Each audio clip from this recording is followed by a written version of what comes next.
Welcome welcome welcome watchers, मैं हूं Almas Jacob और आप देख रहे हैं what is 666 mark of the beast RFID microchip. More now of our special coverage here tonight, life in the U.S. in 10 years' time. By that time, there may be all kinds of new ways to safeguard and identify all those things that make each of us unique, our faces, even our fingerprints, or eyes. Here now with more on the future of technology, NBC's Tom Costello. The year is 2017. You're rushed to a hospital unconscious with no ID or medical history, but thanks to a microchip under your skin, it's all there. Science fiction 20 years ago, but a biometric reality today. The technology is based on answering one simple question.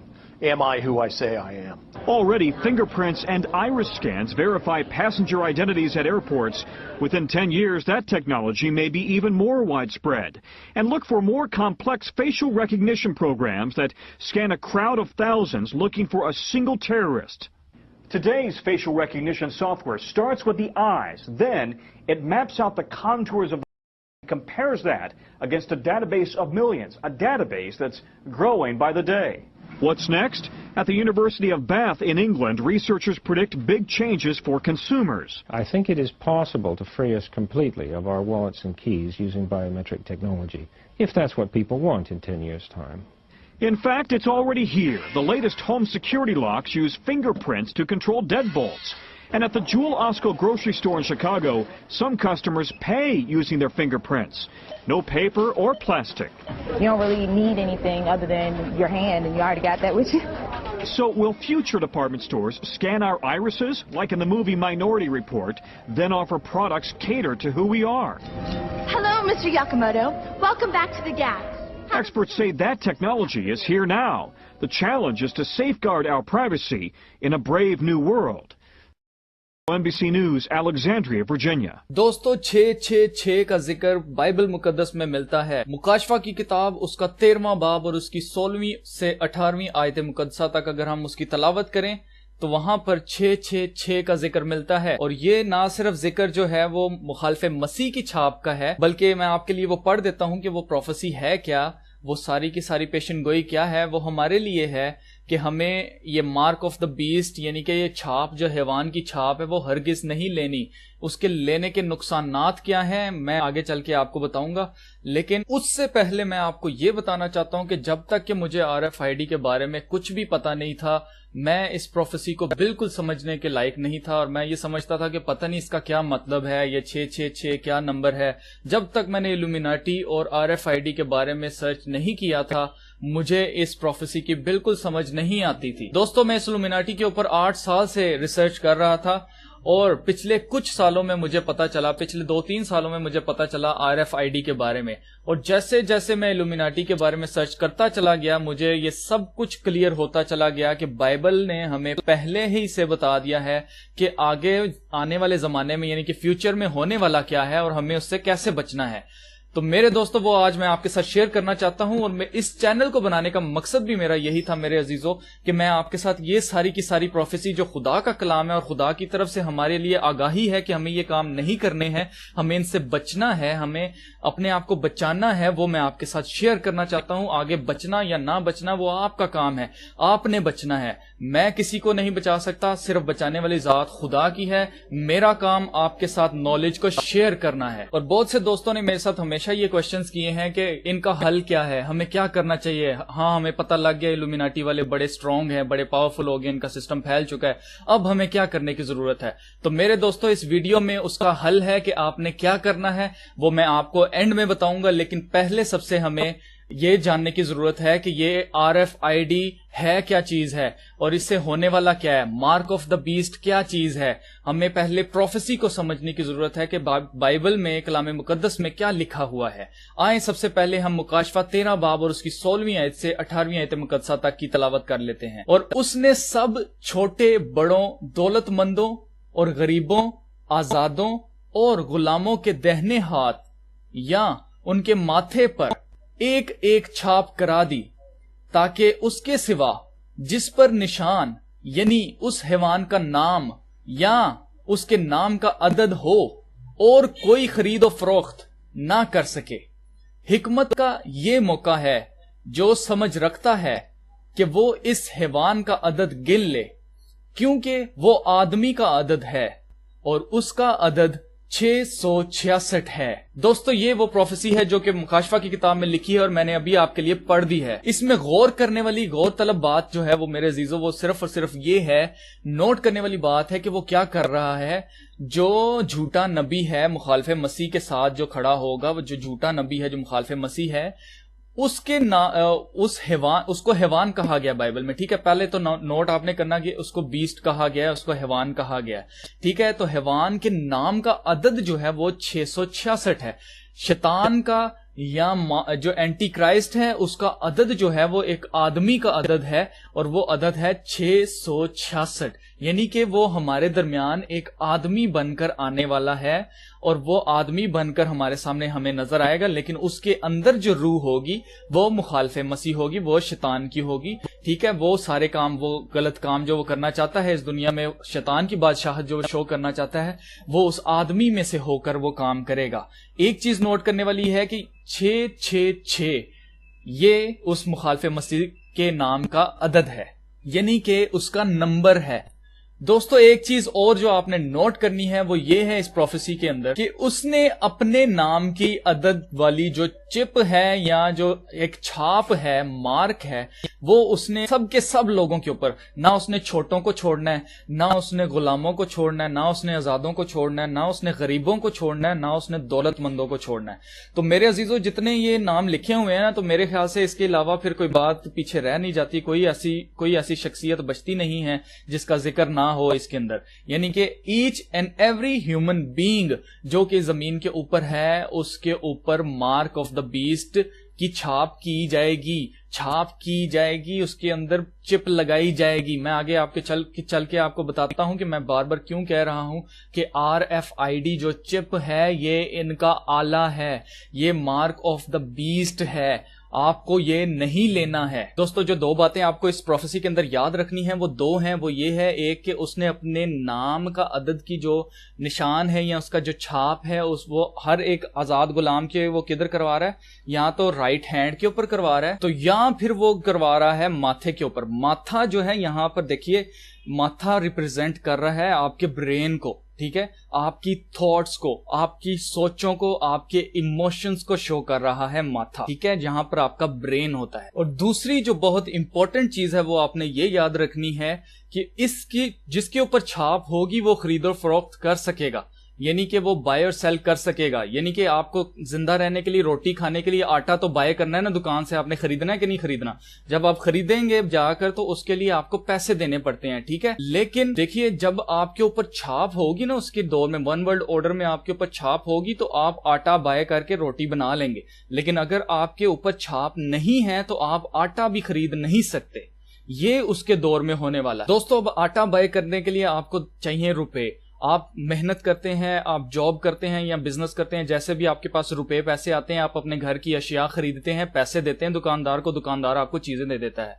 लेकिन अब आगे जो आने वाला दौर है, one world order के अंदर इन्होंने रुपए खत्म कर देने हैं।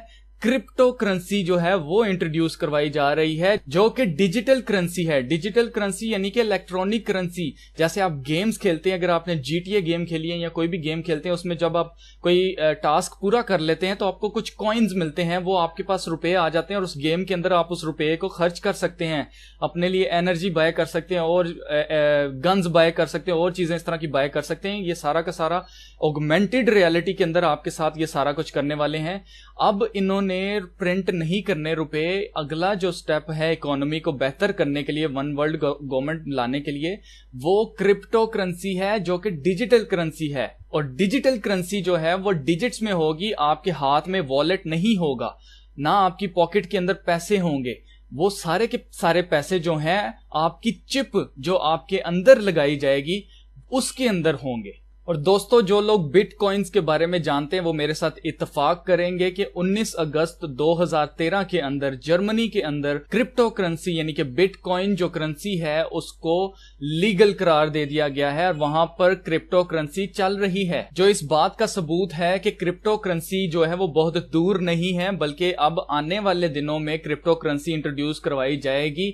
कुछ ही सालों के अंदर सारे रुपए पैसे जो प्रिंट किए जाते हैं वो खत्म कर दिए जाएंगे पूरी दुनिया में और करेंसी सिर्फ और सिर्फ डिजिटल करेंसी चलेगी पूरी दुनिया के अंदर। बैंकों के अंदर सिर्फ डिजिट्स चलेंगे और वहां पर कोई रुपए की गिनती नहीं होगी, ना गिनती करने वाली मशीनें होंगी। सब कुछ कंप्यूटराइज्ड किया जा रहा है, सब कुछ कंप्यूटर के जरिए किया जाएगा, जो इस बात का सबूत है कि बाइबल की प्रोफेसी सही सही बता रही है कि जिसके ऊपर वो छाप होगी यानी कि जिसके पास चिप होगी वो खरीदो फरोख्त कर सकेगा और जिसके पास नहीं होगी वो खरीद और फरोख्त नहीं कर सकेगा। दोस्तों, अगर आपको याद हो कि 2000 के अंदर नादरा पाकिस्तान के अंदर एस्टेब्लिश किया गया था, जो कि डेटाबेस है, और इस डेटाबेस ने क्या किया कि पूरे पाकिस्तान की अवाम जो सिविलियंस थे उन सब के आईडी कार्ड जो से हैं वो कंप्यूटराइज्ड करने का हुक्म दिया था, हुकूमत ने हुक्म दिया और पूरे पाकिस्तान में सबके अंदर हलचल मच गई थी। जो लोग जॉब्स करते थे, जिन लोगों के अकाउंट्स थे, बैंक अकाउंट्स थे, उन सबको जरूरी था कि वो नादरा में जाकर अपना कंप्यूटराइज्ड शनाख्ती कार्ड बनवाएं। सेम इसी तरह मेरे अजीजों, अगले आने वाले कुछ सालों में गवर्नमेंट अनाउंस करवाएगी कि हर एक इंसान को जरूरी है कि वो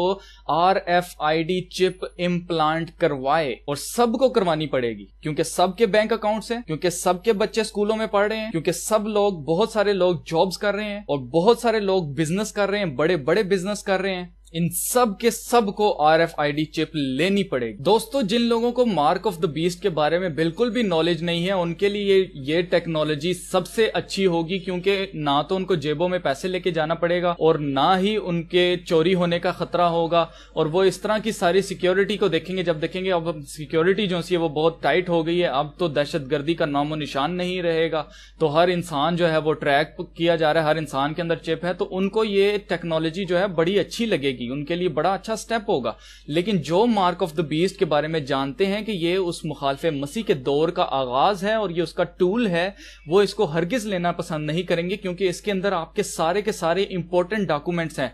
आपको क्यों मजबूर किया जा रहा है ये चिप लेने के लिए, जो कि इतना डेंजरस काम है। मैं आगे चलकर आपको बताता हूं कि कैसे है, लेकिन पहले मैं आपको बता दूं कि उसके अंदर आपके कौन से इंपॉर्टेंट डॉक्यूमेंट्स होंगे मौजूद, और अगर वो नहीं होंगे तो आपको एक इंसान नहीं समझा जाएगा, आपको एक शहरी नहीं समझा जाएगा, आपको इज्जत नहीं दी जाएगी, बल्कि आपको, अगर आपके अंदर RFID नहीं होगी तो। दोस्तों, नादरा ने 2012 के अंदर पाकिस्तान में स्मार्ट नेशनल ID कार्ड जो है वो इंट्रोड्यूस करवाया था, जिसके अंदर एक सिम सी या एक चिप सी लगी हुई है।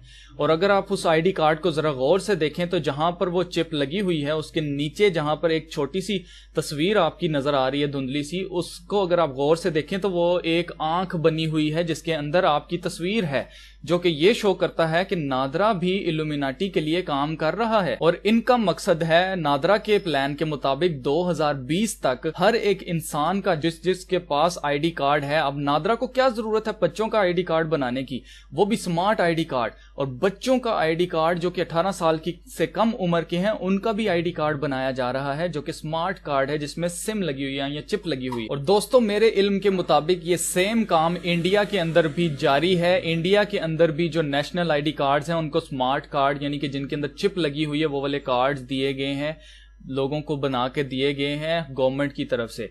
मेरे अजीजों, ये सारे के सारे अंदर से मिले होते हैं, ये सारी गवर्नमेंट्स एक हैं, हम लोगों को बेवकूफ बना रहे हैं ये सारे। अब जिसके पास नादरा का शनाख्ती कार्ड है कंप्यूटराइज्ड, वो वोट कर सकता है, वो जिसको वोट देना चाहता है वो वोटिंग कर सकता है, वो अपना बैंक अकाउंट खोल सकता है, उसको ऑपरेट कर सकता है, वो पासपोर्ट बना सकता है, मुल्क से बाहर जाने आने के लिए उसको पासपोर्ट की जरूरत होती है, वो पासपोर्ट नेशनल ID कार्ड जो कि नादरा है उस पर बनवा सकता है। वो कोई गाड़ी परचेज करना चाहता है, कोई मोटर बाइक परचेज करना चाहता है, उसके लिए उसको नादरा के शनाख्ती कार्ड की जरूरत है। ड्राइविंग लाइसेंस के लिए उसको नादरा के शनाख्ती कार्ड की जरूरत है। जहाज या ट्रेन में सफर करने के लिए टिकट बाय करने के लिए उसको नादरा के शनाख्ती कार्ड की जरूरत है। मोबाइल की सिम लेने के लिए उसको नादरा के शनाख्ती कार्ड की जरूरत है। इलेक्ट्रिसिटी, गैस, पानी के मीटर घर में लगवाने के लिए, अगर आपने घर बनाया वहां पे आपको बिजली चाहिए, आपको गैस चाहिए, आपको पानी चाहिए, उनके मीटर लगवाने के लिए आपको नादरा का शनाख्ती कार्ड चाहिए। कॉलेज में एडमिशन लेना है, यूनिवर्सिटी में एडमिशन लेना है, तो उसके लिए आपको नादरा का शनाख्ती कार्ड चाहिए। और बहुत बड़ी बड़ी ऐसे मैंने बिजनेस ओनर्स देखे जिनके पास बैंक अकाउंट्स नहीं होते, लेकिन बहुत बड़े बड़े पैसे की जब वो ट्रांजैक्शन करते हैं, जिसको हुंडी कहते हैं, तो उसके लिए भी अब जरूरी हो गया है नादरा का शनाख्ती कार्ड होना। दोस्तों मैंने ये वो आपको सारी वो चीजें बताई हैं कि जो कि RFID के अंदर मौजूद होंगी। RFID के अंदर आपका बर्थ सर्टिफिकेट भी होगा, आपके डॉक्यूमेंट्स, आपने क्या एजुकेशन किया, आपने बैचलर्स किया है, आपने इंटर किया, आपने मैट्रिक किया है, उसके अंदर एंटर होगा। और फिर आपको डॉक्यूमेंट्स लेके कहीं पे भी जाने की जरूरत नहीं है कि मैं जॉब के लिए अप्लाई करने आया हूं तो मुझे अब जो है ना अपने डॉक्यूमेंट साथ लेके जाने पड़ेंगे, एक फाइल लेके जानी पड़ेगी। हरगिज़ नहीं, बल्कि वहां पर वो आपका क्या करेंगे, सिर्फ आपको स्कैन कर लेंगे और आपकी RFID से वो सारी इंफॉर्मेशन आपकी कलेक्ट कर। अब जो लोग ये सोच रहे होंगे कि यार ये RFID है क्या चीज है, तो उनके लिए मेरे दोस्तों R का मतलब है रेडियो, F का मतलब है फ्रीक्वेंसी और ID का मतलब है आइडेंटिफिकेशन।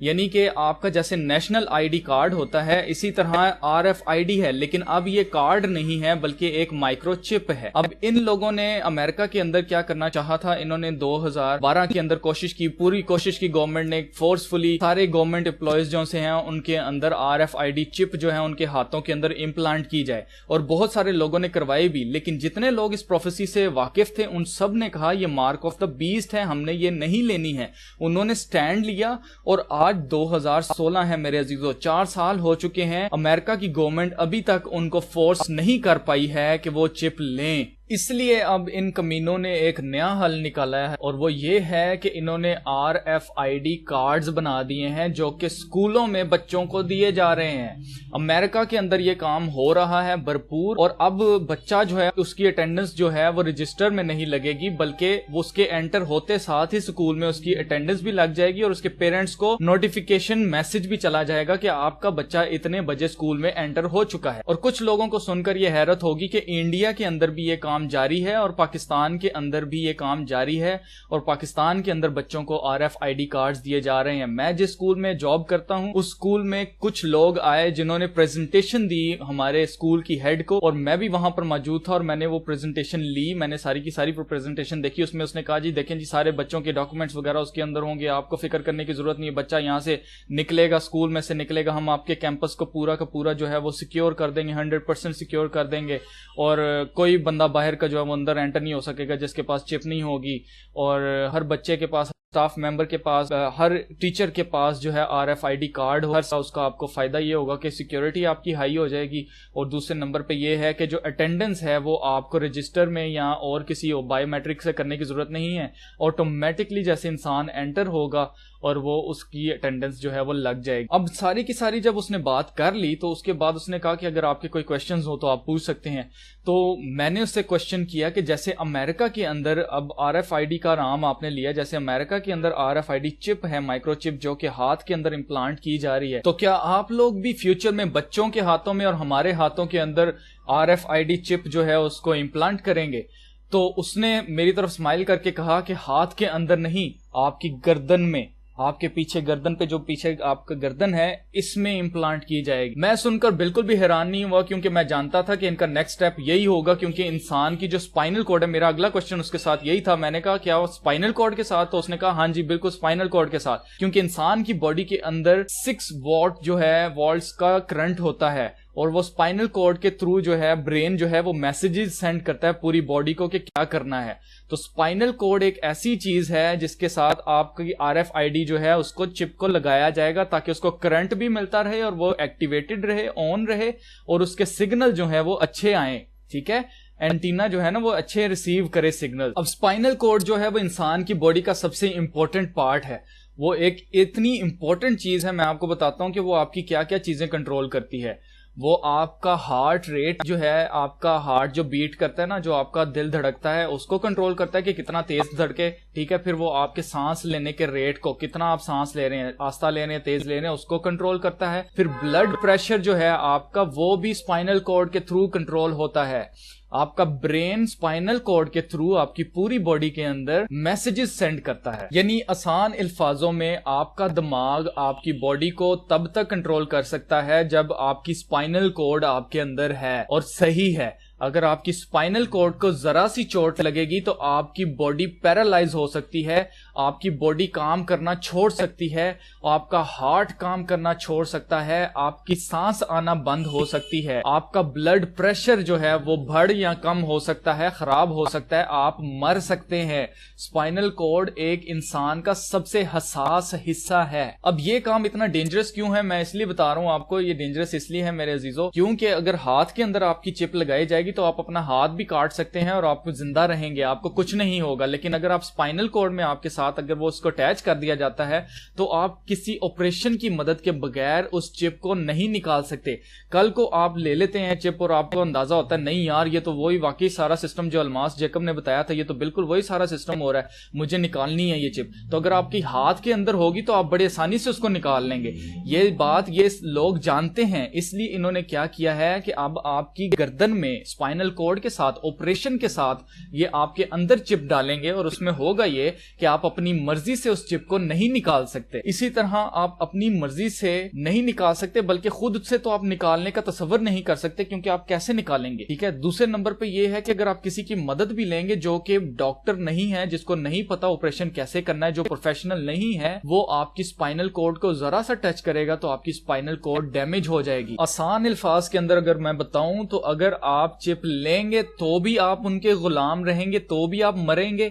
अगर आप चिप नहीं लेंगे तो भी आप मरेंगे, क्योंकि आपको जेल में डाल दिया जाएगा, आपको प्रोसिक्यूशन का सामना करना पड़ेगा, आपको अजारसानी का सामना करना पड़ेगा। इल्यूमिनाटी कार्ड गेम्स में एक कार्ड था जिसका नाम था पॉपुलेशन रिडक्शन, यानी कि दुनिया की आबादी को कम करना। इल्यूमिनाटी के प्लान्स में से एक प्लान ये भी है कि इस वक्त दुनिया की कुल आबादी जो है 7 बिलियन है, तो 7 बिलियन को 2 बिलियन पे लेके आना, ताकि कम लोग होंगे तो उनको कम लोगों को उनके ऊपर रूल करना, उनको अपना स्लेव बना के रखना बहुत आसान है। जितने ज्यादा लोग होंगे उतनी ज्यादा प्रॉब्लम्स जो सी इनको फेस करनी पड़े। और दोस्तों जो ये चिप आपको बता रहे हैं कि इसके अंदर सारे ये डॉक्यूमेंट्स होंगे, सिर्फ यही नहीं होगा, ये सिर्फ आपको दिखाने के लिए है। इनका असल प्लान जो है वो आपके माइंड को कंट्रोल करना है, आपकी सोचों को कंट्रोल करना है, आप जो बातें कर रहे हैं उनको सुनना है, आप जो काम कर रहे हैं, जो आपका मकसद है इस दुनिया के अंदर, उसको एलिमिनेट करना है, उसको खत्म करना है, आपकी जिंदगी को बर्बाद करना इस चिप का मकसद है। मैं ऐसा क्यों कह रहा हूं, आप ये आगे जो मैं वीडियो आपको दिखा रहा हूं जरा ये देख लीजिए तो मेरी बात आपकी समझ में आ जाए। Electronic mind control research is not new. A scientific milestone in this area came in the 1960s when Dr. Jose Delgado demonstrated remote control over a charging bull. By connecting a radio antenna to electrodes inserted into the bull's brain, Delgado proved that the animal's aggressive impulses could be thwarted by electronically manipulating the bull's muscle reflexes. Do you realize the fantastic possibilities if from the outside we could modify the inside? Could we give messages to the inside? But the beauty is that now we are not using electrodes. In recent years, Delgado has shown that the behavior of monkeys can be altered using low-power, pulsating magnetic fields. But in these experiments, there were no antenna implants. Any function in the brain, emotions, intellect, personality, well, could be perhaps modified by this non-invasive technology. Delgado's research has so far been limited to animals. But in the Soviet Union, a radio frequency, or RF device, has been used for over 30 years to manipulate the moods of mental patients.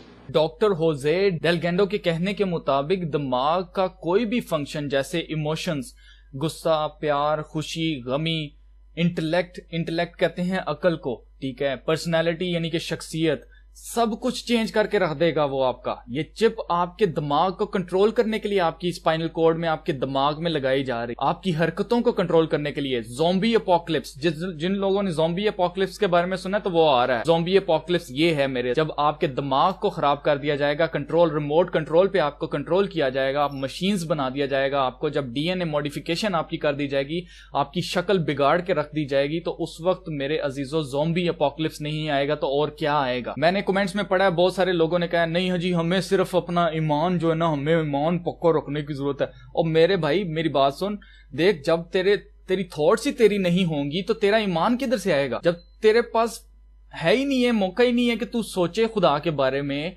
जब तुझे remote control से control किया जा रहा है तो मेरे भाई तेरा ईमान कहां जाएगा? तेरी सोचें तेरी नहीं रहेंगी, तेरी शख्सियत तेरी नहीं रहेगी, तेरी अकल तेरी नहीं रहेगी, तो तू कौन से खुदा को पूजेगा?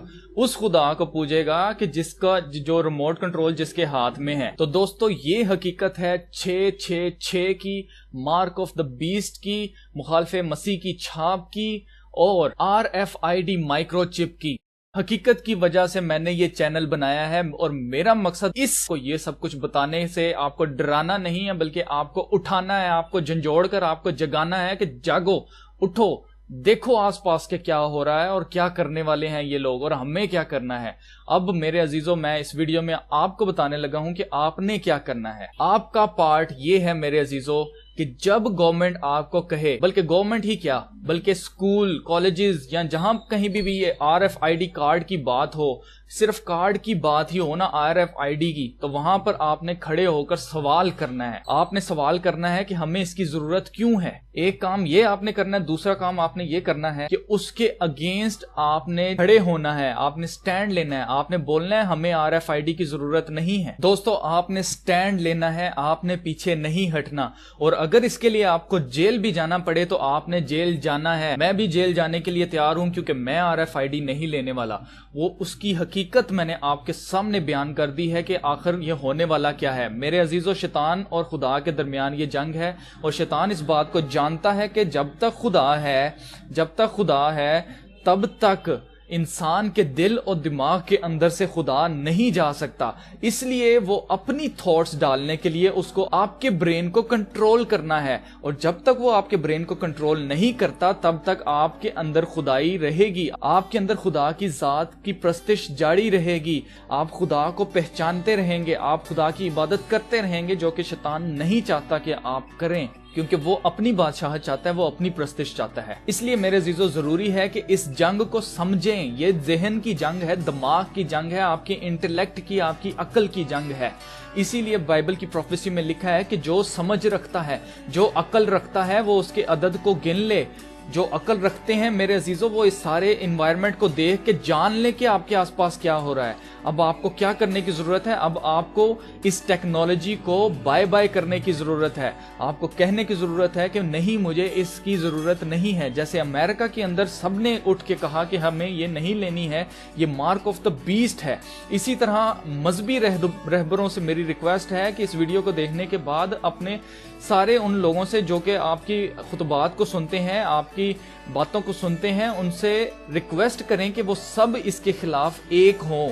हमने ये RFID नहीं लेनी है, क्योंकि ये ना सिर्फ आपको आपके ईमान को खत्म करेगी, बल्कि आपका कनेक्शन खुदा से दूर कर देगी, जुदा कर देगी। जिनके ऊपर छाप होगी वो हरगिज नहीं बचेंगे मेरे अजीजों, वो हरगिज नहीं बचेंगे, क्योंकि उनकी थॉट्स उनकी अपनी नहीं रही और उन्होंने अपनी मर्जी से चिप ली। ठीक है, अब आपको मैंने ये सारी चीजें बता दी हैं। अब आपका काम है कि इसको इतना फैलाओ कि हर एक इंसान जो पाकिस्तान, इंडिया, एशिया, बल्कि जहां जहां उर्दू जुबान, हिंदी जुबान समझी जाती है, हर एक इंसान को पता चल जाए कि RFID नहीं लेनी। और मैंने इस वक्त के लिए इंतजार किया है। पहले मैंने आपको सारा बैकग्राउंड बताया है, इस सीक्रेट सोसाइटी को मैंने प्रूव किया है कि ये काम कर रहे हैं, ये लोग हकीकत में हैं। उसके बाद मैंने ये वीडियो बनाई है इस मकसद से, क्योंकि मेरा असल में चैनल बनाने का मकसद मेरे अजीजों ये था, आपको हकीकत से आगाह करना कि आगे फ्यूचर में होने वाला क्या है हमारे साथ। इसलिए हमें पहले से ही प्रिकॉशंस लेनी है, हमें पहले से ही एहतियात करनी है और पहले से ही हमें आगे आने वाली नस्ल को बचाना है, उसको एजुकेट करना है। गो कि ये सब कुछ लिख दिया जा चुका है और ये होना ही होना है, लेकिन हम कुछ टाइम हम बाय कर सकते हैं, कुछ टाइम हम अपने लिए ले सकते हैं, ये हमारा हक है। इसलिए मेरे अजीजों, अपने हक को समझिए और उठिए, आवाज उठाइए। और जब ऐसा कभी हो RFID के बारे में आपको पता चले कि जी ये अब इस ऑर्गेनाइजेशन में दे रहे हैं, तो आपने सबसे पहला काम ये करना है कि वहां पर सवाल करना है उठ के।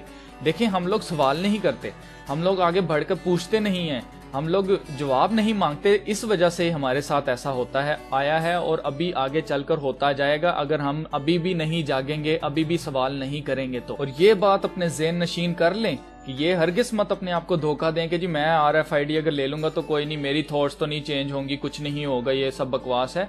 ऐसा ही होगा, क्योंकि मैंने आपको प्रूफ दिया है कि ये लोग 1960 में उस बंदे ने ये रिसर्च करके जानवरों पे की है। अब तो 2016 हो गया मेरे अजीजों, अब तो ये काम बहुत हद तक जो है वो पाया तकमील तक पहुंच चुका है। इंसानों के ब्रेन के साथ ये काम जारी है और इसके ऊपर प्रॉपर टेस्ट हुए हैं और ये टेस्ट जो है कामयाब होने के बाद इन्होंने जो इंटेलिजेंस जो है कंपनीज जो सी जैसे CIA है, इन्होंने इंसानों के अंदर अब इसको करने के लिए इजाजत दे दी हुई है। अब ये गवर्नमेंट के थ्रू ये काम होगा। तो मेरे अजीजों ये तो थी हकीकत 666 की मार्क ऑफ द बीस्ट और RFID माइक्रोचिप की। अब आपका काम है वॉचर्स कि इसको दुनिया तक फैलाओ और मैं अब आपको मिलूंगा अगली वीडियो के अंदर। तब तक के लिए खुदा हाफिज।